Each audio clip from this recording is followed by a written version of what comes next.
So we have a shower pan, well, this guy has a shower pan leak that he tried to fix with some plastic, some type of plastic piece on here. See where the leak is at? It was emanating from the drain area, from where the bolts are, where the screws were that hold the bottom flange. And he slathered some red guard on there, put some plastic, and then he actually cut out the plywood up to the pan liner, which is amazing that he didn't perforate the pan liner. But the water is apparently leaking right down the drain, on the side of the drain through those screws that hold the bottom flange. So he's kind of guessing that's where it's coming from, and we really don't know. There's no exterior water emanating anywhere else, but water takes the path of least resistance, so we don't know that it's coming from the drain. But it's a bit of a problem because the guys who built this shower did a curbless shower and not that great of a job. And there's a couple ways to fix that. The easiest way is to do a shower pan tear out and redo the whole thing, but he doesn't want to go that route.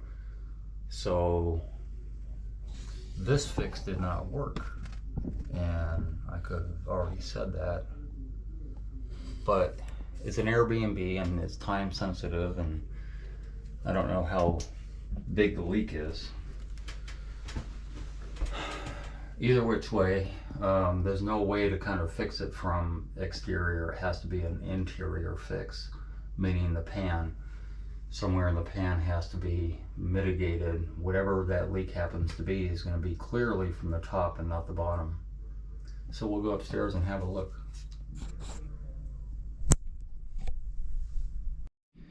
So this is a shower area. This is a curbless shower with one panel of glass. The tub, and yeah, this has been caulked all the way around, silicone.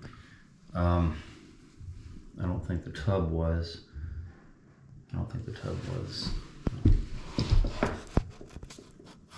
That should probably use some silicone on there. But this theoretically is flat, although there's a slight slope. There was a patch done in here. You can see where the lines are at. This patch was done because apparently this area was pooling water. But there is a slope going on. It's just that some of this rock tile has some lippage and some dips and stuff like that. Regardless, they decided to go with the $12 OD shower drain, which I wouldn't have done. They have a $28 one, which is girthier. It's like a stainless steel drain that has a smaller grate on it. Blah, blah, blah, blah, blah. They also did their shower pan tile after the fact. They did their wall tile first, which they gave them a huge grout line around the perimeter, which is kind of sort of a big deal because this grout and this tile is porous and it was never sealed, which sealer arguably is not a waterproofer, but they do have really good sealer that does repel and bead water, and that should have been done, which it wasn't. The homeowner thinks that it's around the drain because that's what he's seeing down below, and because it's a curbless shower, that's probably a good assertion. But a couple of things that bother me: I saw pictures of red guard on the wall when it was done, but I didn't see any pictures. He didn't have any of the red guard on the floor, but there's clearly pieces of red guard around the drain cap, and so it appears that they did red guard on the floor. But if that were the case, we wouldn't have the discoloration of this, of all of this, because this is a charcoal grout, which should be that color, dark color. And I guess you could say that chlorine in the water and all that stuff discolored it and made it lighter. My take on it is, well, it wasn't sealed, but also maybe there's some bleed through going on through the last year that this was done, because it's only been about a year, a little bit over a year. So, because we don't know where the leak is, first thing I would want to do normally is tear out that tile, first row of tile. But because they tiled after the fact, we wouldn't have to do that. We'd have to take out all this material, take out the tub and the faucet and all that stuff and the glass, and then redo the pan, and leave the tile intact. But he doesn't want to do that. He wants to fix the problem from the easiest. So what he wants to do is cut out, and if we had a square tile, it'd be perfect. Cut out maybe a 12-inch, 16-inch square, take out all that mortar, replace the drain, replace the pan liner, do an overlap of the pan liner like I've done before, maybe 3 inches overlap of new pan liner around there, put new mortar, marry it up to the old mortar, let that dry, and then retroactively put some tile around it. And where that square cutout would be, all the square pieces would have to be chipped out. The excess pieces would have to be chipped out and then individually put back into place like it never happened, which is a very arduous, long process, almost the same time, because of dry time, that it would take to do the entirety of the pan. But that's a possibility, to be able to possibly take care of that. My take on it, and I could be wrong, that they did waterproof the entirety of the pan and try to get it as close to the drain as possible, but they lacked the ability or the knowledge, I guess, to screed out some silicone right where the red guard stops and the barrel of the drain come together. I always put a bead of silicone there very definitively so that it's waterproof, and then maybe overlap some red guard onto the silicone and then pour your pan. And I think my best guess, because I'm seeing red guard remnants, that my best guess is that's what they missed doing. So that's kind of the long and short of it. I don't know, there's not an easy fix, and sometimes people want an easy fix, and cutting out that little square area is a way to go about it, but it's problematic. This and I call river rock, all stone tile are basically river rock, and river rock is harder to deal with for a lot of different reasons.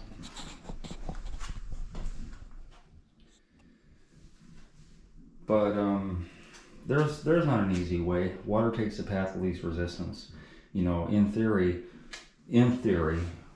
this whole area here should have been waterproofed as well.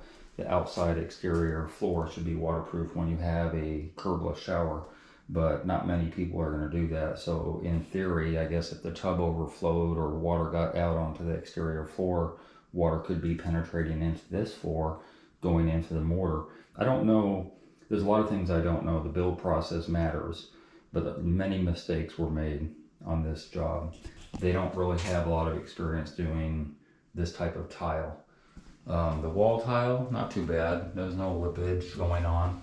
There is not, I don't really have any critique of the tile per se, although it's kind of, lower end type of tile I wouldn't pick. But that being said, everything seems to be symmetrical. Everything seems to be intact, except the Schluter.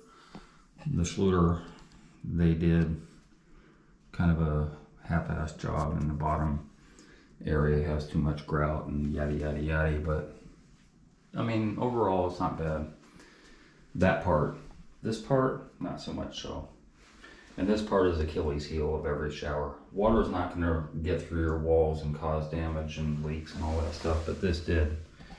If I knew definitively there was a backup on this shower consistently, then I would say that they didn't do some caulking around the bottom flange before they put their locking flange on. But I guess the homeowner had somebody come in, take off the drain cap, and run some silicone up under that where that transition is at, and then did some silicone around the edge here, and that didn't help, and there's still a leak. So yeah, really no easy fix. You have to kind of kill the patient to find the disease, the way I say it, because until you know where the screw up was, you can't have, there's no knowledge, So I implore homeowners, if they're going to get a job done like this, that they take pictures every day of the job, because that way forensically you can kind of go in retroactively and find out where the screw up was and kind of focus in the way he wants to do on one area, which I've done, I think, once or twice, but only because they had pictures of the build process. So yeah, take pictures. You know, if nothing else, take pictures of your build process so that if you do have a problem, you know, the next guy will have a clue on potentially what the problem will be. But yeah, that's about all I can say about this. And hopefully it helps somebody. I mean, information on even the slightest little hiccups, because there's a lot of them. If he had done the waterproof process properly, I wouldn't be here right now and he wouldn't have this problem. But not having any knowledge of that makes it kind of a conundrum.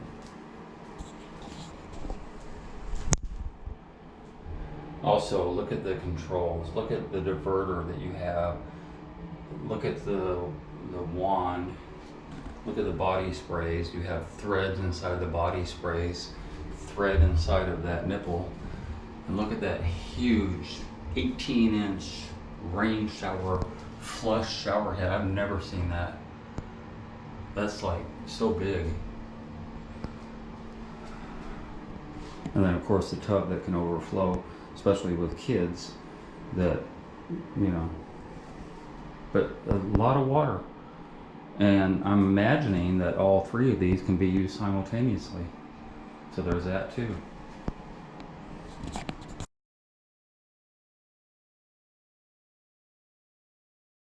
Hey, if you enjoyed that video and you learned something, consider being a Patreon member.